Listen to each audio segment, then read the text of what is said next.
আসসালামু আলাইকুম। Door and ফার্নিচারে সবাইকে স্বাগতম। আমি মোহাম্মদ জহির জনি। আজকে একজন কাস্টমার নিয়ে কথা বলবো। আমাদের কাছ থেকে মেহগনি সিজনিং কেমিক্যাল ট্রিটমেন্ট করা 3 পিস দরজা এবং অরিজিনাল নাইজেরিয়ান লোহা কাঠের 3 পিস চৌকাঠ নিয়েছেন এবং তার সাথে রয়েছে বাথরুমের জন্য 1 পিস প্লাস্টিকের দরজা। তো যে ভদ্রলোক আমাদের কাছ থেকে এই দরজা এবং চৌকাঠগুলো নিয়েছে মোহাম্মদ সেলিম ভাই, উনি আমাদের সামনে উপস্থিত আছে। আসসালামু আলাইকুম ভাই। ভালো আছেন? জি আলহামদুলিল্লাহ। আপনি যে অনলাইন ফেসবুক থেকে আমাদের দরজার পোস্ট বিজ্ঞাপন দেখে অর্ডার দিয়েছিলেন, তো দরজার কোয়ালিটিগুলো কেমন? আলহামদুলিল্লাহ ভাই, আমি তো ডক্টর দেখে মনে করি ভাবছিলাম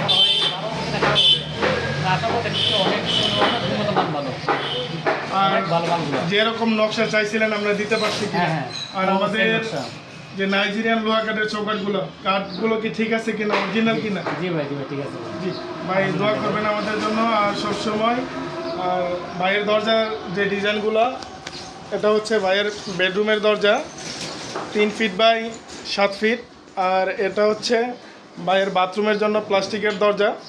আর মেন যে ডোরটা